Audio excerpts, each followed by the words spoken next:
კიდევ ერთხელ მოგესალმებით. ახლა გვიან წერ ამ ისევ ისმაილ პრესის ვიდეოც, რადგან ძალიან საინტერესო თემა. ოპერაცია ფარდის დამანგრეველი. აქ არის გულისხმობა მატერიალური ფარდა. აქ გულისხმობა ის ფარდა, რომელიც ჩვენ ყოფს ჩვენ მატერიალურ და სულიერ სამყაროს.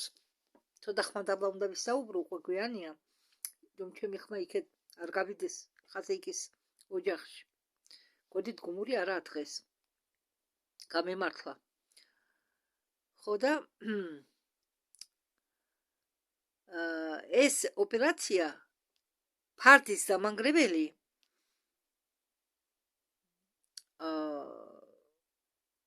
ჩატარდა ბნელი ფლოტის წინააღმდეგ. ანუ ბნელ ფლოტს გამოუცხადეს ომი. ეს ვიდეო რუსულენოვანი არ ტვირთულია 28 მაისს. მას დავიწყოთ. ისმაილ პრესი მიესალმება ყველას 2016 წელსო ბნელ ფლოტსო, რომელიც იმყოფებოდა იყო განლაგებული ჩვენ გალაქტიკაში, აუკრძალესო ზის სისტემაში დაბრუნება. ანუ ვინც არის ის მართვის ვამბობ, რომ ბნელი ფლოტი ეს არის ნაცისტების ფლოტი, თუმცა მათ არ სიამოვნებს მათ რომ ნაცისტებს უწოდებენ. ხო, პენი ბრედლის ძალიან ბევრი ინფორმაციას მოწოდებული ამ ბნელ ფლოტთან დაკავშირებით, რადგან ის 7-8 წლიდან იზრდებოდა მათთან. მაგათმა შეისყიდეს პენი ბრედლი თერეუსგან და გაზარდეს მიაღებინეს პროფესია ფრინავის, ანუ მაგათ ენაზე შტურმანის. ერთი ორი სიტყვა მინდა თქვა პენი ბრედლიზე. პენი ბრედლი ქონდა ფსიონიური უნარები განვითარებული, დედამიწაზეც ქონდა ამის უნარები, მაგრამ იქ მას უფრო ჩაუხმავეს ეს უნარები რაღაც წამლებით, ტექნოლოგიებით და ის მას მიყავდა, ესე იგი, ხომალდი ერთი განზომილებიდან მეორეში, ერთი კარიბჭეებიდან მეორეში შეყავდა და ის ხედავდა თუ რა იყო, აი ამ კარიბჭიდან ხედავდა მაგალითად, შემდეგ კარიბჭის უკან რა იყო, კედელი იყო თუ სივრცე თავისუფალი, რომ ხომალდი არ შეეჯახებინა რამე მაგარზე, ან კტე იქნებოდა ეს თუ ან კედელი რამესი, ხო? ის ხედავდა ამას და ეს ფსიონიური უნარები ყველა მფრინავს არ ქონდა. და პენი ბრედლიმ გაიზარდა იქ და ამათი წესჩვევები, ამ არისტოკრატიული გერმანელების წესჩვევები იცოდა ზეპირად. ესენი საუბრობდნენ ძველ პრუსულ ენაზე, გერმანულზე კი არა, ძველ გერმანულ ენაზე. ადრე გერმანიას ეკვა პრუსია, თუ არ ვცდები. ხო. და ძალიან ბევრს ყვება ამათზე. ამათ არ უყვარდათ, რომ მათ უწოდებდნენ ნაცისტებს. მათ ეცვათ ნაცისტური ფორმა. როგორც ომის დროს ეცვათ გერმანელებს ნაცისტური ფორმა, ისეთი ნაცისტური ფორმა ეცვათ. ეს ბნელი ფლოტი თურმე დაუპატიმრებიათ პოზიტიურ საიდუმლო კოსმოსურ პროგრამას, ანუ დაჯგუფება ასეთი პოზიტიურ ძალებს საიდუმლო კოსმოსური პროგრამის მიხედვით დაუპატიმრებიათ ამ პოზიტიურ კოსმოსურ გალაქტიკურ ძალებს და გალაქტიკურ ალიანსს. ხო, კი. და ბრიფინგის ესე იგი, ბრიფინგიდან გამომდინარეო, გალაქტიკური ალიანსი აგრძელებდა შავ ფლოტთან ბრძოლას. ეს ბნელი ფლოტი იმყოფებოდა მზის სისტემის მიღმა, ფარდების მიღმა და ამათმა შექმნეს თავისი კოლონიები. ხო, და თუ გინდათ დეტალებში გაიგოთ თუ რას წარმოადგენს ეს შავი ფლოტი და რა კოლონიები შექმნეს და როგორ შექმნეს, მე ხა ამას არ ჩავუღმავდები. მე მიდენა არ მინდა გეგონოთ რომ ვარეკლამებ, არა. თუ გაინტერესებთ, მაგრამ საქმე იმაშია რომ კი მე მიდენა 12 ვიდეო, 12 ინტერვიუ, რომელიც პენიბრელის ჩამოართვა არხმა ასტრალიონიკამ და ძირითადად ანდრეი ჩერკასოვმა, რომელსაც ახლა პრობლემები აქვს და უგროვებენ ფულს.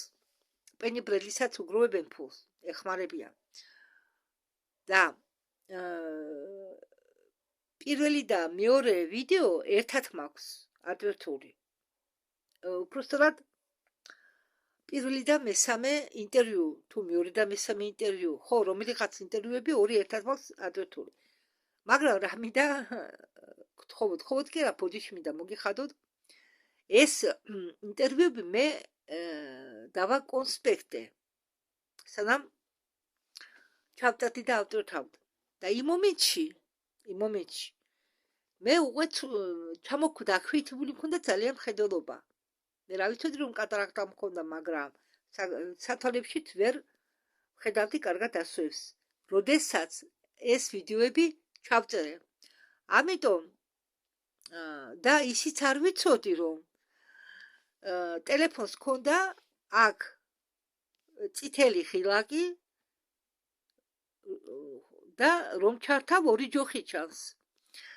რომ აქ შეიძლებოდა ვიდეო ჩანაწერის შეჩერება. არ ვიცოდი.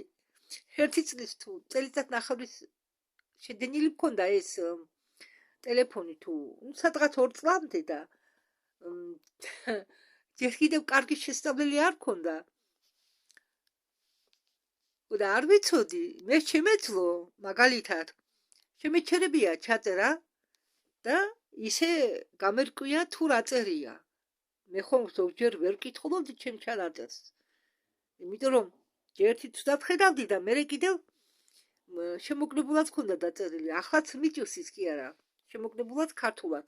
მე გაშიფრა, იმიტომ რომ მე მიჩული ვარ რუსულად. რუსულად თავისუფლად ვფლობ ტექსტით. და ამიტომ იქ მე ვკითხულობ. პაუზები მას ძალიან გრძელი. ცოტა რთული იქნება მოსასმენად, მაგრამ თუ თქვენ რუსული იცით, ანიც შეგიძლიათ ასტრალიონიკის ჩანაწერები ნახოთ. შეიყვანთ რუსულად პენიბრელის და ამოგიგდებთ. მაგრამ თუ თქვენ იცით ინგლისური, თქვენ შეგიძლიათ ორიგინალური საიტი მოძებნოთ პენიბრელის საიტი მეთქი. ორიგინალური არხი პენიბრელის ინგლისური ენოვანი ბევრია მასეთი და თავისუფლად მოძებნით. ამიტომ გიხდით ბოდიში. თუ მომისმენთ თქვენი ნება, თუ გაინტერესებთ თუ რა ხდებოდა კოსმოსში და როგორ მოახერხეს გერმანელებმა გაქცევა და რაით ჩადიოდნენ და დრაკონელები რეპტილიები, ანუ მაგრამ რატომ დახიან დრაკოს? ჩვენ გალარიან, ესე იგი ადამიანს გავლარიან ფორმით, სახით, ხელები აქვენ, ფეხები აქვენ. განირჩევიან რაღაც ნიშნებით და კანით, გველის კანი აქვენ. თორემ სხვა მხრივ და კუდი. თორემ სხვა მხრივ ადამიანს გავლარიან. ადამიანით კულები აქვენ. და ამათგან კიდევ ამათი სახეობა არის კიდე რეპტილიები, რეპტები, რეპტილოიდები. ამათაც რეპტილოიდებს უძახიან. რეპტები, რეპტილოიდები, რეპტილიები უпростоრად, რომლებიც განირჩევიან ამათგან პირის სახე აქვენ მოგრძო მგელივით, ან ძაღლებსაც აქვს მოგრძო ცხვირპირი. აი, ხო, და ბასიანი კბილები და 3 თითი და ამ დრაკონიელებს ადამიანებივით 5 თითი აქვენ თუ 6, არ მახსოვს ზუსტად. ხო და აი აქ დეტალებში რომ არ ეძებოთ, რომ არ ირბინოთ, შეგიძლიათ მაქვს 12 ინტერვიუ პენი ბრედლის დადებული და თუ გაქვთ სურვილი შეგიძლიათ მოусვინოთ. ოღონდ ცოტა მოთმენა მოგიწევთ. რა ვქნა, მე სული და გულით ვაკეთებ ამას. იმიტომ რომ მინდა ხალხმა სიმართლე გაიგოს და დროზე მოვიდნენ გამოიხვიძო. კარგით, მოდით გავაგრძელოთ. ჩვენო აგრეთვე ვისაუბრებთო რუსულ-უკრაინის კონფლიქტის დასრულებაზე. რუსეთ და უკრაინას შორის მაპატიეთ კონფლიქტის დასრულებაზე. და რუსეთი აქ გაიმარჯვებსო.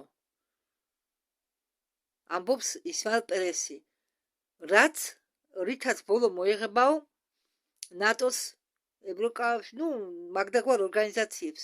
იცით რა მინდა გითხრათ? არც ევროკავშირია კარგი ორგანიზაცია. ასე რომ მივისწრაფით ქართველები ევროკავშირში. ეს არც ისე კარგი არჩევანია. და რაც რუსეთის ლიდერზე შეიძლება ითქვას, საერთოდ ფიზიკური დონიდან, ჩვენი დონიდან ძალიან რთულია რამეში გაირკვე. მაგრამ იქედან ზევიდან, წვრილი დონიდან სულ სხვანაირადაა საქმე, მე ეს ბევრჯერ მithქვამს. და ახლაც კი ჩვენ ეს პიროვნება მე ხა გვარს არ დავასახელებ. გონია ჩვენ უსამართლო. მაგალითად მე მიჭირს ამის დაჯერება, რომ ის კეთილ საქმეს აკეთებს, მაგრამ ეს თურმე მასე ყოფილა. ის არის ალიანსის წევრი, ის მონაწილეობს კოსმოსურ პროგრამებში. მე უბრალოდ მიკვირს, როდესაც აქ არა, მაგრამ მათზე ბევრმა უცხოელმა კონტაქტორმა ეცაუბრა, თან ისე თავდაჯერებულად, რომ ბევრ კოსმოსურ პროცესებში მონაწილეობს რუსეთი საერთოდ. მე არავის ხარეს არა ვარ. საბოლოოდ ჩვენ სიმართლეს მაინც გავიგეთ, თუ რა ხდება. და ამასა რო ვამბობ, ჩვენი გადმოსახედიდან სხვანაირად გვეჩვენება ყველაფერი, მაგრამ სხვა წერტილის გადმოსახედიდან სულ სხვანაირად გვეჩვენებოდეს იქნება ყველაფერი. და ასევე წვრილი დონიდან სულ სხვანაირად არის საქმე. ხო, არც ევროპული კავშირი იქნებაო. ანუ ევროკავშირი. დაახლოო მიმდინარეობსო მუშაობა იმაზე, შეიძლება ეს ბევრს არ ესიამოვნებს. მე არ ვიცი როგორი რეაქცია უნდა მქონდეს ამ კაცის ნათქვამზე. ამიტომ თავ შევიკავებ რამე ემოციებისაგან, რამე პასუხისაგან. მე მხოლოდ იმას გეუბნებით, რასაც ამბობს პერესი, რომ ყველაფერს აკეთებენ იმისთვის, რომ რუსეთ და უკრაინას შორის კონფლიქტში გაიმარჯვოს რუსეთმა. რატომ ეს კითხეთ ამას? არ ვიცი, მაგრამ ასე თქვა, რომ ყველაფერს აკეთებენ იმისათვის, რომ გაიმარჯვოსო რუსეთმა. მე არ გამებრაზდეთ. და არისო კიდევ რაღაცა, რისი თქმა მე დამავალესო მაგათმა, ანუ გალაქტიკურმა საბჭომ, ალიანსმა. ეს არისო ის, რაც იყო განადგებული ვაშინგტონის ქვეშ ლუციფერიანულ კავშირებთან და ლეიქ ხაზებთან. და ეს არისო მიზეზი იმისა, თუ თეთრი ქუდები რატომ აშენებენო დარბას, რუსულად ბალნეზალ, რატომ აშენებენ თეთრი ქუდები, რატომ აშენებენო სამეჯლისო დარბაზს? სინამდვილეში ეს მოქმედებები იყო დაკავშირებული დემონტაჟთან, ძველი ქსელისა, გეომეტრიის მეშვეობით, ინვერტირებული გეომეტრიის მეშვეობით და ჯადოქრობით. მასონებმა შექმნეს მიწისქვეშა სისტემა და ლეხაზები, რომლებიც იყო შექმნილი და ამ ლეხაზების მეშვეობით ისინი ქმნიდნენ ხელოვნურ დროის ხაზებს. და აგრეთვე მე მთხოვესო, ამეხსნაო თქვენთვის თუ რა ხდებაო ამ მიწისქვეშა ლეხაზებთან დაკავშირებით. შეიძლება ითქვასო, რომ დღევანდელი ალიანსი არისო, მიწიერი ალიანსი საიდუმლო საზოგადოებების გაგრძელება ესე იგი წარსულიდან მოყოლებული. ბოლო მათგანი იყვნენო ტრამპლიერები, სანამ ისინი არ დაშალისო და სანამ ამ ტრამპლიერებში არ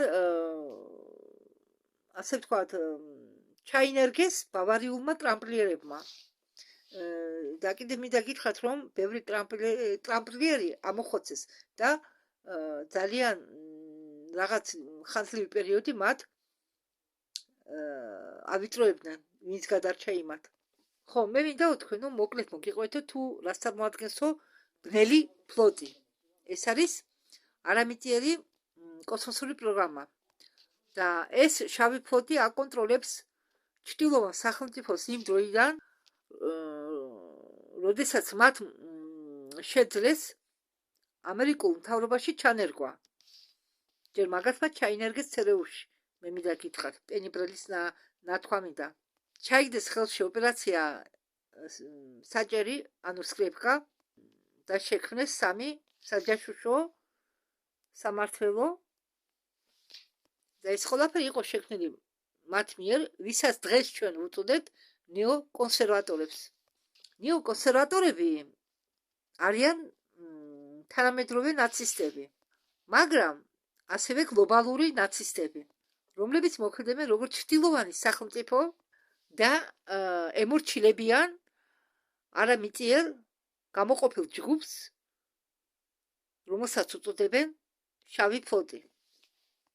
2016 წელს ჩვენი მზის სისტემის გარშემო იყო აღმართული ძლიერი ბარიერი, რომელიც არ აძლევდა საშუალებას ბნელი ფლოტის ხომალდებს და მათ ეკიპაჟებს დაბრუნებულიყვნენ მზის სისტემაში. ერთი პერიოდი იყო საუბარი და შიშები იყო გავრცელებული მოსახლეობაში, რომ გერმანელები დაბრუნდებოდნენ, ის კოსმოსური გერმანელები დაბრუნდებოდნენ დედამიწაზე. იყო ასეთი მომენტები. მაგრამ მათი ნარჩენები, ამ შავი ფლოტის ნარჩენები, ვინც იყო მზის სისტემაში, ყველა დააპატიმრეს. და ვინც მზის სისტემის საზღვრებს ფარგლებს გარეთ იყო, ისინი არ შემოუშვეს. კი, ბევრმა შეძლო გადამალვა, მაგრამ წლების განმავლობაში ისინი იპოვეს და ისინი დააპატიმრეს. და ამის შემდეგ გაირკვა, რომ ის ნეგატიური ხელოვნური ინტელექტი, რომელზეც მე ვამბობდიო, მუდამ თანამშრომლობდაო შავ ფლოტთან, რომელიც მოქმედებს ჩვენი მზის სისტემის ფარგლებს მიღმა. შეიძლება სხვაგანაც, რადგან მათ განავითარეს ტექნოლოგიები, რომლებიც აძლევენ მათ საშუალებას აღმოჩნდნენ იქ, სადაც უნდათ. თავიანთი განვითარებული ტექნოლოგიების და ხელოვნური ინტელექტის დახმარებით, ისინი უკვე დიდი ხანია ცდილობენ თავისი გავლენის ქვეშ მოახდინონ დედამიწაზე ესე იგი დედამიწაზე მოქმედი რაღაც პროცესები. ისინი თანამშრომლობდნენ ანიმუს ტაურიანთან და ვერდანტეთთან. ესენი ყველა არიან კოსმოსური ცივილიზაციები, ნეგატიური კოსმოსური ცივილიზაციები. მაპატიეთ ეს ყოფილა სამი სახეობის ხელოვნური ინტელექტი, რაც ახლა ჩამოთვალა პერესმა. სამი სახეობა იმ ნეგატიური ხელოვნური ინტელექტისა, რომელიც ცდილობს გააკონტროლოს ჩვენი დედამიწა. ამ ოპერაციას უწოდებენ ფარდის დანგრევას ან დაშლას. ინფორმაცია მოვიდა მიწიერი ალიანსისაგან მრავალგანზომილებიანი კოორდინირებული მეთაურობის მეშვეობით ზეთიურის ცდომით 12 გასაიდუმლოებული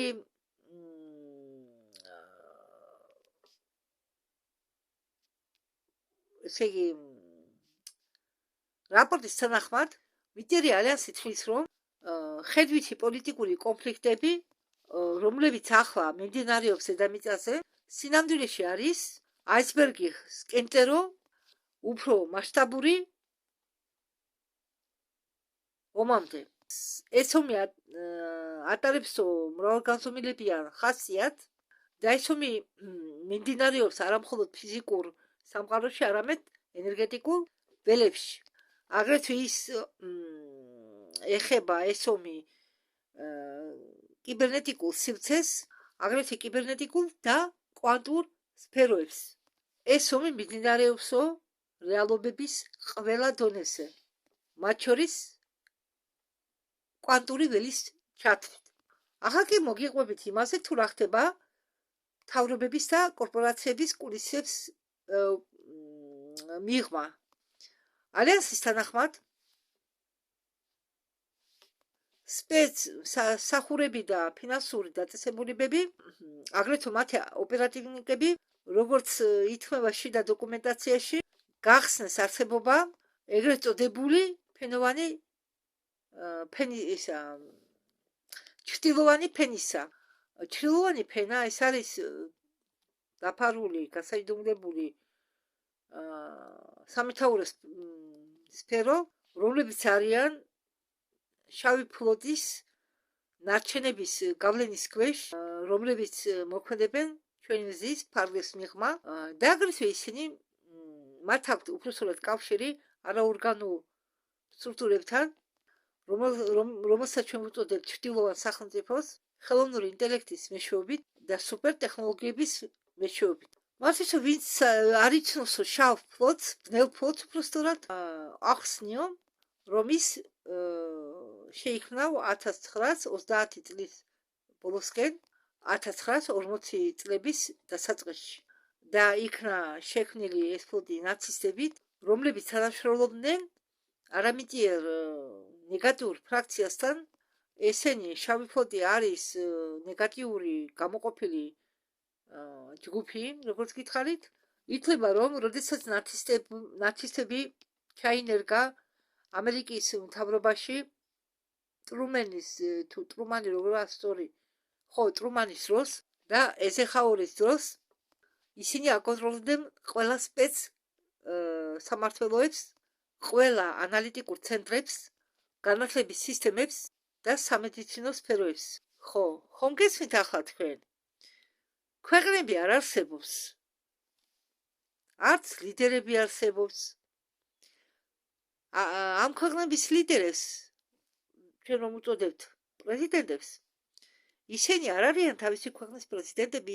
ყველა, ვინც სათავეში უდგას ყველა ქვეყანას, ყველა კონტროლდება და ყველა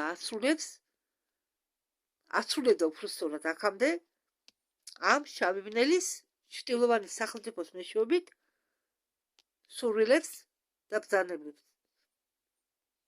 როგორც ამბობენ, რომ რომაული იმპერია არ სადაცულა, ისევე ნაცისტური რეჟიმი არსად გამქრალა, პირიქით ყველგან გაუშვენ სპრუტივით თავისი ფესვები.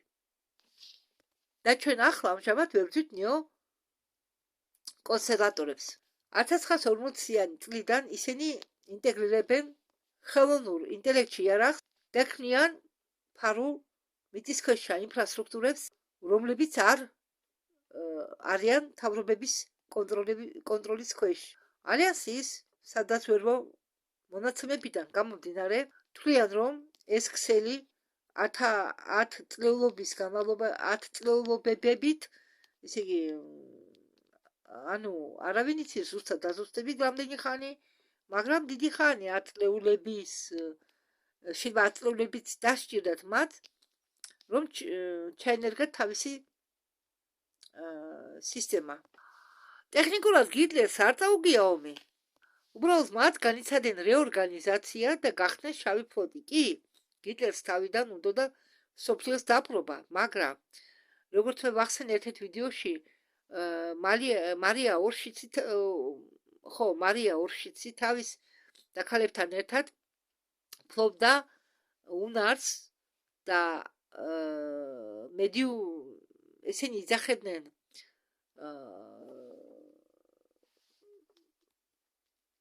სულებს თუ ვის არ ვიცი, ნუ ამათ უნდოდათ არამიწიერ არცებებთან კონტაქტის დამყარება. მაგრამ მოხდა ისე, რომ ალდებარანელები, იგივე ეს დრაკონიელები, ამბობენ, რომ დრაკონიელები იყვნენო. ხო, ვითომ დრაკონიელები ალდებარანელების სახელით, გეტყვით, აგერ ახლა სიმართლეს. კი, ამბობენ, რომ ალდებარანელებთან დაამყარესო კონტაქტი, მაგრამ ისინი არ იყვნენ ალდებარანელები. და ეს საიდან ვიცი მე, ვიცი პენიბრელის ამბობიდან. თურმე დრაკონიელები ალდებარანელების სახელით დაუკავშირდნენ მარია ორშიც, გადასცეს მათ სქემები. ეს სქემები იყო დაწერილი შუმერულ ენაზე და გიტლერმა როდესაც გაიგო, რომ მარია ორშიცი რას აკეთებდა, და შექმნა ანა ნერბე, დაითახა მარია ორშიცი მასთან ქონოდა ასე ვთქვათ თანამშრომლობა და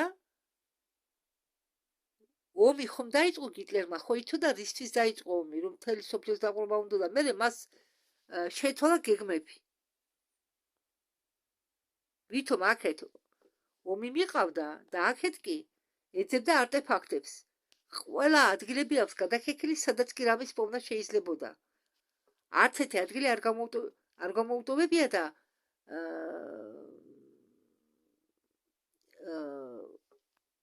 კავკასიონზეც არის ნამყოფი. ელბრუზეც არის ნამყოფი. იქ ამბობენ ელბრუზე კარიბჭე არისო და ამ კარიბჭებმა გერმანელები არ შეუშვესო. ესეც მას გაგონილი და ამ გერმანელების გვამები ახალს კი ყრიაო იქა. არ ვიცი ეს ისტორია რამდენად მართალია, მაგრამ პენიბრელი ისეთ საინტერესო რაღაცებს ყვება ამის შესახებ და დრაკონიელებმა და შემდეგ, როდესაც შავი ფლოტის გერმანელებმა მოინდომეს ალდებარანელთან მისლა სტუმრად, ალდებარანელებმა ისინი ახლოს არ მოუშვენ და ყველა გაანადგურეს. აი ეს ვიცი მე პენიბრელისაგან. ხო და მაგათმა შექმნეს ჩრდილოვანი სახელმწიფო ამერიკაში და ეს ხსნის იმას, რომ რატომა ვაშინგტონის ქვეშ გაკეთებული ლეიხაზები. და ამდაგორად მაგათმა შექმნეს კონტროლის მატრიცა, მაგათმა შექმნეს მიწისქვეშა ობიექტები, აგრეთვე თვალთვალის ორბიტალური პლატფორმები. ბევრმა ჩრდილოვანი სახელმწიფოდან გამოიყენა ის ტექნოლოგიები, რომელიც მათ მიაწოდნენ ბნელი ფლოტის წარმომადგენლებმა. ამის გარდა ისინი მუშაობდნენ კვანტური სისტემაზე, ჯერ კიდევ 1940-იანი და 1940-იანი წლებიდან 1950-იანი წლების ჩათვლით. მაგათ დახმარებით შეიქმნა CRU, პროექტი მონარქი, MK Ultra, ცნობიერების კონტროლი და ასე შემდეგ. აგრეთვე არ უნდა დავივიწყოთო ხელოვნური ინტელექტის ინფრასტრუქტურაზე და ტექნოლოგიებზე, რომლითაც შეიძლება სიხშირეების მართვა. ხარპი და ყველაფერი ის, რითაც ჩვენ ყველაფრით ამით გვაფსებდნენ, ბოლო 10 წლეულების განმავლობაში იყო შექმნილი ჩვენთვის შავი ფლოტის წევრებით. არა მხოლოდ შექმნილი, არამედ გადაცემული ჩრდილოვან სახელმწიფოს. ამდაგვარად ალიანსის მიზანი მათი ნამდვილი მტერთან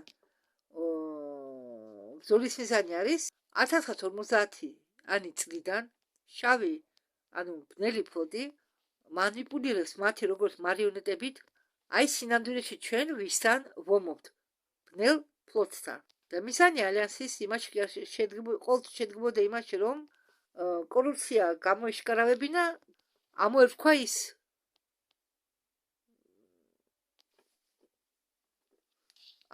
ის თანდათანობით და ასე რომ შეიძლება ითქვას, რომ ჩვენ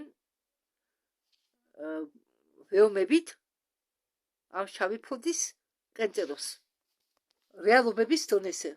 და რასაკვირველია, ეს ბნელი ფლოტი იყო დაკავშირებული უცხოპლანეტარული ნეგატიურ დაჯგუფებებთან, როგორც დრაკონიელები, მე რომ გითხარით, ნაბუ და ზეტა. ზეტა არიან რუხები. ზოგადად ინსექტოიდებთან, რასაკვირველია ხელოვნურ ინტელექტთან, რომელსაც ემორჩილებიან. მე მინდა კიდევ დავამატო, რომ არიან გერმანიელის კიდე ჰქონდათ ურთიერთობა ღვთის მლოცველებთან, მაგრამ ღვთის მლოცველები არიან სხვადასხვა სახეობის. ერთი პარტია ღვთის მლოცველები, რომლებიც ცხოვრობდნენ მარსზე, გავდნენ ჭიანჭველებს. ხომ იცით ჭიანჭველის როგორი სხეულია, ხო? ხო, მასეთი სხეულებით, მაგრამ იყვნენ ღვთის მლოცველები, ბაგამოლი. ხო, რუსულად. მაგრამ როგორც კოსმოსური ცივილიზაცია არსებობდა ცალკე ცივილიზაცია, ესეთ მე ვიცი პენიბრელის ინტერვიუდან გამომდინარე, ღვთის მლოცველების ცივილიზაცია, ანუ ცივილიზაცია ბაგამოლов, რომლებიც დაეხმარნენ ამ შავ ფლოტის გერმანელებს, მიაწოდეს მათ რეზერვუარები. შავი ჟიჟით, გაწმინდილი შავი ჟიჟით, რომელიც აძლევდა საშუალებას აღედგინა ადამიანი თავიდან მარტო თითიც რომ დარჩენილიყო, ან გაიცოცხლებინა. ამაზე ყვება პენიბრელი თავის ინტერვიუში. და ამ ხელოვნურ ინტელექტს, ვინც მე მისმენდესო, თვალყურს მადევნებსო, ერქვაო ამეგა მეტატრონი.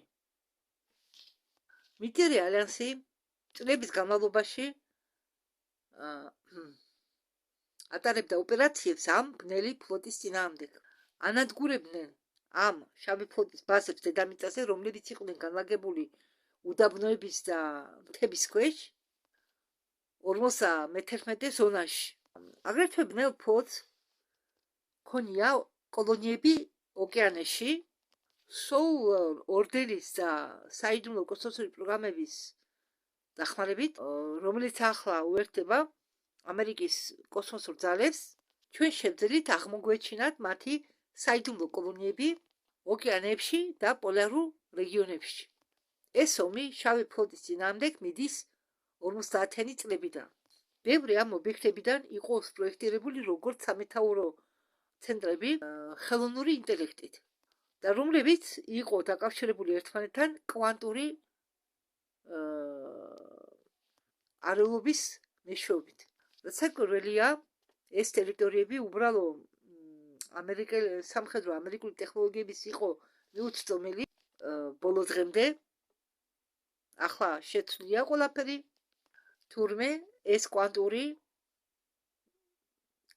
ამ კვანტური კავშირის, უბრალოდ ამ არეული კვანტური კავშირის თანახმად, მეშვეობით უბრალოდ შავი ფლოტის წევრები, რომლებიც არიან მაგალითად განლაგებული სხვა მზის სისტემებში, ან ჩვენი გალაქტიკის სხვადასხვა სისტემაში დაიმალო. და როგორ გამიხარდა ახალი ამბავი. ბოლო თვეებში მაგათმა წააგეს ძალიან ბევრი ომი გალაქტიკებში. მათზე მონადირეობდნენ სუპერ ჯარისკაცები გალაქტიკური ალიანსიდან. გამიხარდა მაგრად. და ისინი, რომლებსაც გაუმართლად და დაიმალნენ სხვა მზის სისტემებში, ურთიერთობდნენ ერთმანეთთან ამ კვანტური არეულობის სისტემით. კვანტური არეულობა მართლა არეულობას არ ნიშნავს, რუსულად არის ზაპუტონესი, კვანტოვая ზაპუტონესი, ანუ კვანტური ჩახლართულობის მეშვეობით, ხო, ასე სჯობს. გალაქტიკური ალიანსი 2022 წლამდე ეწოდებოდა სამყაროების ფედერაცია, ახლა კი ეწოდება გალაქტიკური ალიანსი და ის ატარებს ომებს, მაფათიეთ აწარმოებს ომებს პლანეტარულ ფრაქციებთან უკვე მილიონი წლები.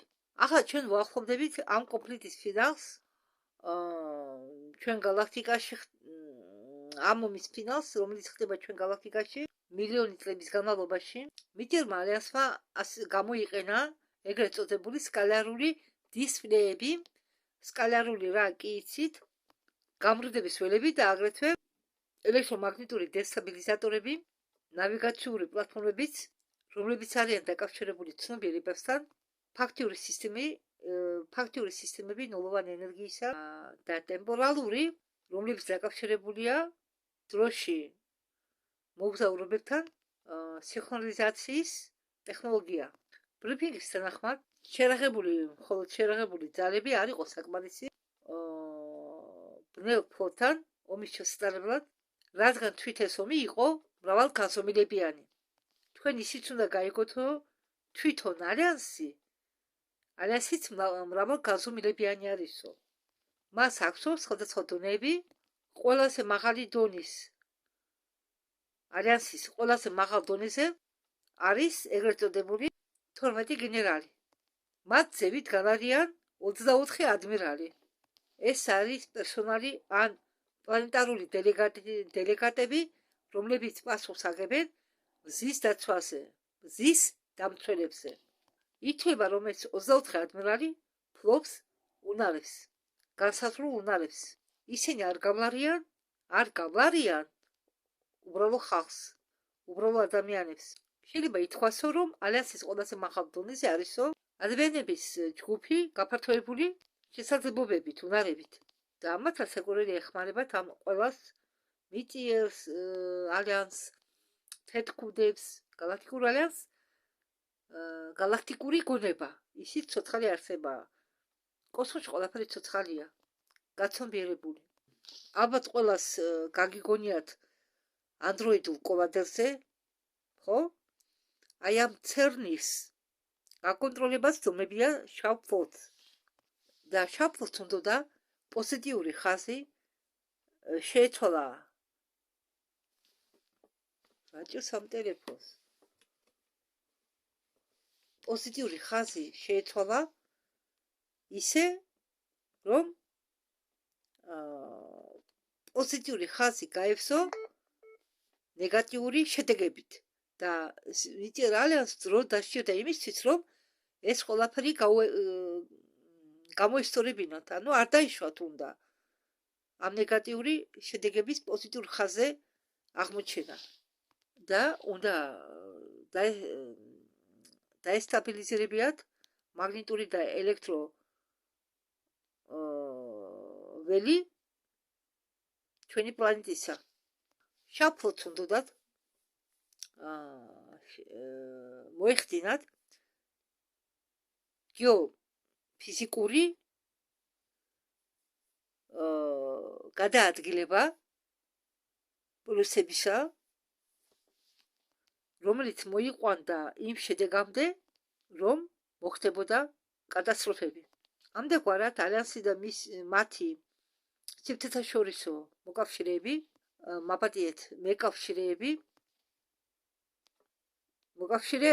ალიანსმა და მოკავშირეებმა შეძლეს ამის გაკეთება. აგრეთვე ალიანსმა და მათმა მოკავშირეებმა შეეჩერებინათ დროში განხეთქილება. ანუ როგორ აგიხსნათ, დროში დროის გახლეჩვა. ხო, აი ეს უფრო ახლოსაა. დროის გახლეჩვა. ის რაც მაგათმა ჩაიდინეს 2020-2019 წლებში, ეს ავადმყოფობა, რომელიც ზვინვარებდა სახელად Q. არ მინდა ხა ეს დაბადება წარმოვთქვა.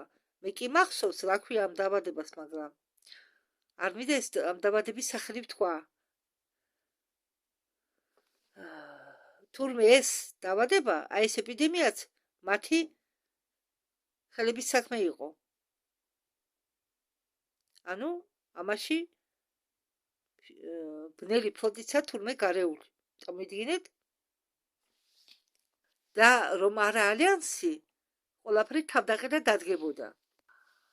ადამიანების სხეულებში გააქტიურეს ოქსიდ გრაფენი, რაც გამოიწვევდა მათი აზრით ზომბი აპოკალიფსის ამის გაკეთების დროს. ხო ვიცით, მე რას გულისხმობ? ნევსებს რომ უკეთებდნენ. სახელს არ ვიტყვი. მე ვიცი მაგას რა ქვია. 100 იწყება ბავშვებს რომ უკეთებენ ხოლმე. ხო. მაგაში ურევდნენ გრაფენის ოქსიდს. რომ ხალხი ექცია ზომბებად. და ვინც არ გაიკეთა ეს, ისინი ნორმალურები დარჩნენ, მაგრამ ვინც ის გაიკეთა, მაგათში რაღაც ცვლილებები ხდება თურმე. და ალიანსის და galaktikuri წარმომადგენლების დამსახურებით ეს ყველაფერი შეაჩერეს. და ალიანსმა ყოველთვის იცოდა, რომ ბრძოლა დედამიწისთვის იარაღის მეშვეობით არასდროს ჩატარებულაო. ბრძოლა ომი ყოველთვის მიდიოდა ადამიანის ცნობიერების გამო, რეზონანსის გამო, სიხშირეების გამო და რეალობის გამო. და ამ ანგარიშიდან გამომდინარე, ყველაზე მძლავრი იარაღი ჩრდილოვანი სახელმწიფოს იყო დროის ხასებზე კონტროლი.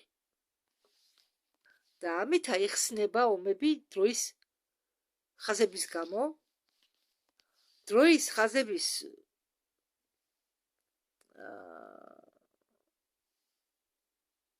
ასე ვთქვათ, შესწავლელებმა, დამკვირვებლებმა აღმოაჩინეს, რომ გლობალური კრიზისები იყო სპროვოცირებული არამხოლოდ პოლიტიკური გამორჩენისთვის, მაგრამ იმისთვისაც, რომ კაცობრიობა მიემაგრებინა დაბალ სიხშირიან მომავლისკენ, რომელიც შეიქმნებოდა მასიური შიშების ნიადაგზე, დამოკიდებულებაზე, ინტეგრაციაზე, ხელოვნური ინტელექტისა და მათი გეგმის მიხედვით უნდა მოხდარიყო ამ ხაზის გამაგრება, სადაც იმართებდა ხელოვნური ინტელექტი და ხალხი ხდებოდა მორჩილი და მართვადი. და დამოიდგინეთ, ალიანს დასჭირდა და გამოუვიდათ კოლექტიური ცნობიერების გააქტიურება, რამაც მოიყვანა ყველა ადამიანის გამოღვიძებისკენ. და აგრეთვე ნათქვამია საბუთებში, რომ ამ მიწისქვეშა ობიექტების ნაწილი იმყოფებოდა სივრცეში, ანუ განაგებული იყო ნაწილობრივ ჩვენ რეალურ სივრცეში, ნაწილობრივ სხვა სივრცეში. ხომ გესმით ჩემი? ანუ მათი ნაწილი იყო, ამ ობიექტების ნაწილი იყო ჯიბური რეალობის ნაწილი. ჯიბური რეალობა, მე მოგიღებით თქვენ გონი 1-2 ეს ნიშნავს, რომ სივრცეში ქმნიან ჯიბეს, ასე ვთქვათ, საპონის ბუშტივით და იქ შეუძლიათ მთელი სამყარო განალაგონ. ხელოვნური თავიანთი შექმნილი სამყარო. ამას ქვია რეალური ჯიბე. უბრალოდ რეალობის ჯიბე. დროის ჯიბეც შეიძლება დაარქვა. და ამ ჯიბურ რეალობაში შეიძლება მოხდეს მხოლოდ კარიბჭეთი და ამ ჯიბურის რეალობის აღმოჩენა ძალიან რთულია. ეს ჯიბური რეალობა იმავე სივრცეშია, მაგალითად, სადაც ჩვენი მესამე სივრცე, მაგრამ სხვა რეალობაში, პარალელურ რეალობაში და ამ ბნელი ფლოტის რუსულად გადავეთ რუსულზე ჯიბური რეალობისა მე ვნახავთ ამ ჯიბური რეალობის სივრცეში მოსახვედრად ორმები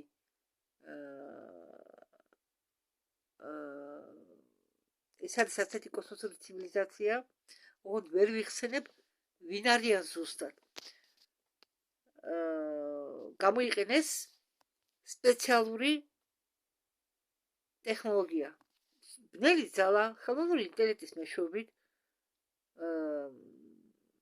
გავიდა სხვა გაზომილებაში და მოძრაობდა მთელ galaktikაში, ცდილობდა თავის გავლენის ქვეშ მოეღწია შენებისგვარად პლანეტები და ეს გრძელდებოდა 2018 წლამდე.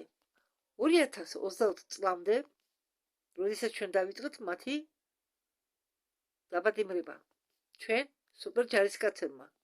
მაგრამ ბევრი მათგანი გადარჩა და გადარჩენილები ამ ბნელი ფლოტისა, რომლებიც მოქმედებდნენ ჩვენი მზის სისტემის ფარგლებს მიღმა, ეკონტაქტებოდნენ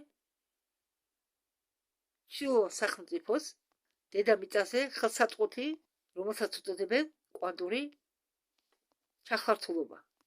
ეს აგებობა სახელწოდებით სამეჯლისო დარბაზი ოფიციალურად თითქოს შენდება ფართოვდება როგორც დარბაზი, მაგრამ სინამდვილეში არაოფიციალურად ალიანსის მონაცემების მიხედვით ინჟინრები ამ ადგილს უწოდებენ გახლეჩვის კვანძად.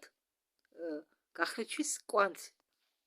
ფუნდამენტი ამ დარბაზის იყო აშენებული გასაიდუმლოებული ტექნოლოგიების დახმარებით, რომლის ესე იგი შექმნა მოხდა ნიკოლა ტესლას გამოგონილ ესე იგი სქემის მიხედვით, რომელიც იქნა აღმოჩენილი სამხედრო არქივებში, რომლებიც იყო დაკავშირებული ნიკოლა ტესლას გამოკლებებთან, უბრალოდ კლებებთან, ნიკოლა ტესლას კლებებთან და ეს ოპერაცია აგრეთვე იყო დაგეგმილი თითქოს ამ სამედრისო დარბაზის გაფართოების მიზნით, იმის გასანადგურებლად, რაც განაგებულია ვაშინგტონის ქვეშ, მიწის ქვეშ. ხო, და იქ არის განაგებული ნეგატიური ძალოვანი ხაზები, ლეი ხაზები. თეთრი სახლის ქვეშ, მიწის ქვეშ აღმოჩენილია მრავალი ოთახი, რომლის ხანი შეიძლება ითვლებოდეს რამდენიმე 1000 წლეული. თეთრი სახლის ქვეშ იყო განლაგებული ცერემონიალური დარბაზები, რომელიც იყო მოპირკეთებული სპილენძით და შავი რეზონანსული ტუნელებით. ანუ გახსოვთ თქვენ ტარტარიაზე ვიდეოებში რო გიყვებოდით, რომ ტექნოლოგიები იქნა დანგრეული, ხო? მაგრამ მე თქვენ გიყვებოდით თუ რა დაანგრიეს საბჭოთა კავშირის დროს, თუ რა ხდებოდა საბჭოთა კავშირის ტერიტორიაზე, მაგრამ იგივე ამბობს ისმაილ პერესი. ვაშინგტონის სახსახლის ქვეშ ამ ტარტარიის ტექნოლოგიების ნარჩენები იპოვეს.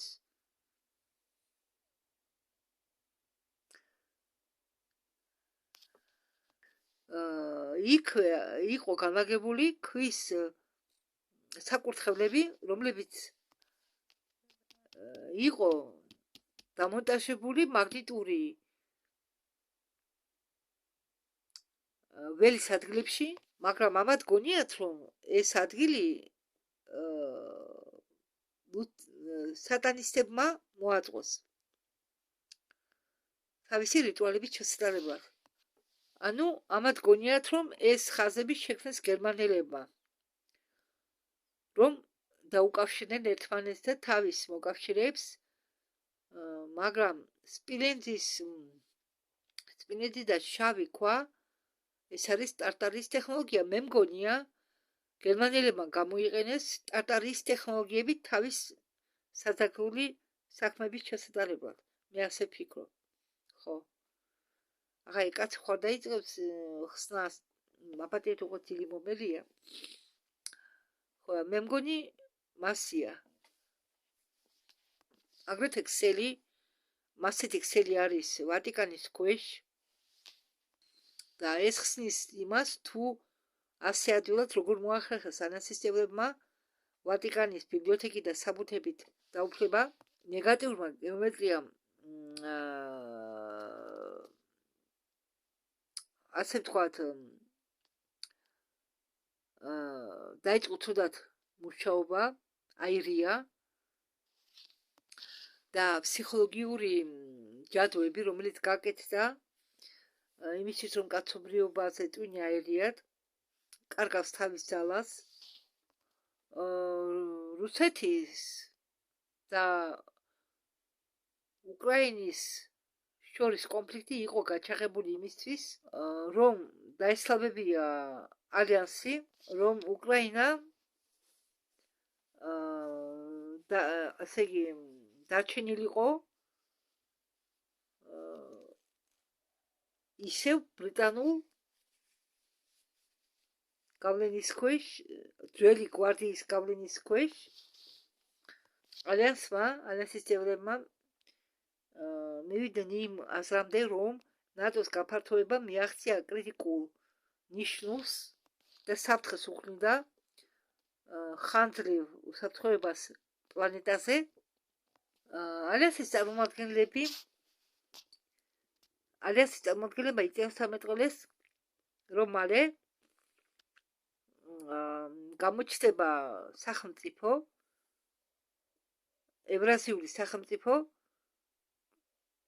ცენტრით, რომელიც ცენტრი იქნება განლაგებული რუსეთში, რუსეთის ტერიტორიაზე.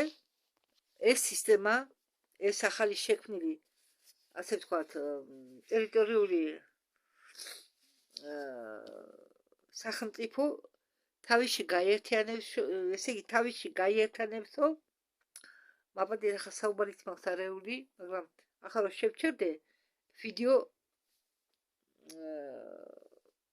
ვიდეოს ჩაწერას მე ვერ გავაგრძელებ. და რუსეთს ამ ახალ რუსეთს, ასე ვთქვათ, შეუერთდება ბევრი ყოფილი საბჭოთა კავშირის რესპუბლიკები, შეუერთდება ბევრი ევროპეული ტერიტორიები, აგრეთვე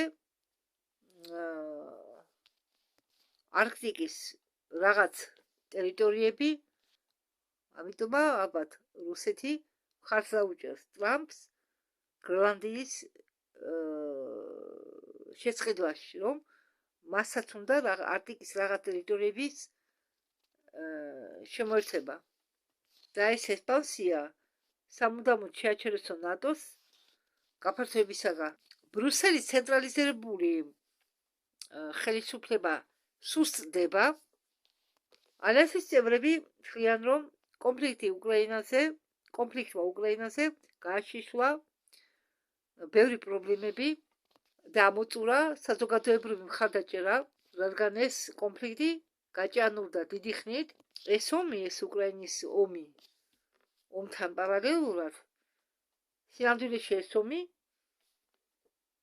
მიდიოდა ალიანსის წევრებს შორის და ამბოხებს შორის, საგაურშიკებს შორის. ხო, ალიანსის წევრები თვლიან, რომ ეს ბრიტანული ძველი სისტემა, ვატიკანი, ვაშინგტონის ეს ერთობლივი სტრუქტურა დაინგრევა და გაუთავისუფლებს გზას ახალ სტრუქტურას. რა დროსაც დაინგრევა აგრეთვე ფინანსური სისტემა ძველი. დაიწყება ახალი, ასე ვთქვათ, ახალი ქვეყნების შექმნა და ცენტრალიზებული მმართველობა დაინგრევა, დაიშლება. ხო, უკვე სამი ბლოკი ეგრეთ წოდებული უდიდესი ძლიერი ქვეყნებისა შეიქმნა. პირველი მათგანი არის ამერიკული სახელმწიფო და ეს პროექტი გაერთიანებს ამერიკას, კანადას, გრენლანდიას და მექსიკას. ანუ ეს იქნება ერთი დიდი სახელმწიფო ამერიკა, კანადა, გრენლანდა და მექსიკა შექმნიან ერთ დიდ სახელმწიფოს. და ისინი დაიწყებენ აეროკოსმოსური ტექნოლოგიების განვითარებას, კვანტური ენერგოსისტემების განვითარებას, ოქროს გუმბათის ინიციატივებს, ანუ იქნებიან ინიციატორები ოქროს გუმბათისა და დაიწყებენ კოსმოსური ძალების განვითარებას, გაფართოებას და არქტიკული დაცვითი დელექნებისა. შემდეგი სუპერ ქვეყანა ბლოკი იქნება, რომელიც უნდა გაჩნდეს ჩინეთის სუპერ მთავრობა და უბრალოდ ჩინეთის სუპერ სახელმწიფო, რომელიც დაიწყებს გაფართოებას სტრატეგიული აზიატური გზების მიხედვით მაღალ სიჩქარეიანი მაგისტრალებისა, ციფრული ეკონომიკური სისტემა მხარს აუჭერს, უბრალოდ ციფრული სისტემა, რომელსაც ხარც უჭერდეს იქნება აქტივები, ბრიქსი და განვითარებული მულტისისტემა. ანუ ციფრული ვალუტა იქნება. ასე რომ აქედან უნდა მოვემზადოთ. შემდეგი სუპერ ქვეყანა იქნება როგორც ფედერატიული რეგიონი, გაჩნდება ამერიკული გაერთიანებული მთავრობის შემდეგ, სახელმწიფოს შემდეგ, კომუნისტური პარტია, ჩინეთის კომუნისტური პარტია, რომელიც იმყოფებოდა გლობალისტების კონტროლის ქვეშ, დაეცემა და სი ძინპინმა გაუკეთა რეორგანიზაცია ჩინეთის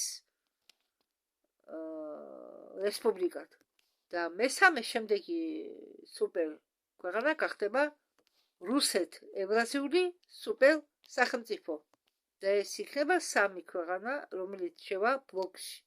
და ეს რუსეთის და ევრაზიის სუპერ ქვეყანა კონცენტრირებული იქნება ენერგეტიკულ საკითხებზე და არქტიკის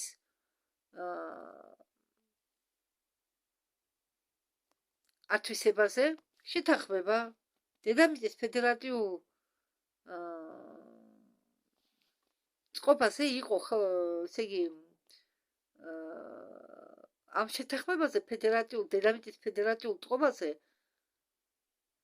მოაწერეს ხელი ტრამპმა, პუტინმა და სი ძინპინმა რამდენიმე კვირის უკან. შემდეგ სი ძინპინი შეხვდა პუტინს. ეს არის დეცენტრალიზებული ხელშეკრულება დედამიწის ფედერატიულ წყობაზე. ეს არის იქნებაო დეცენტრალიზებული პლანეტარული სისტემა, რომელიც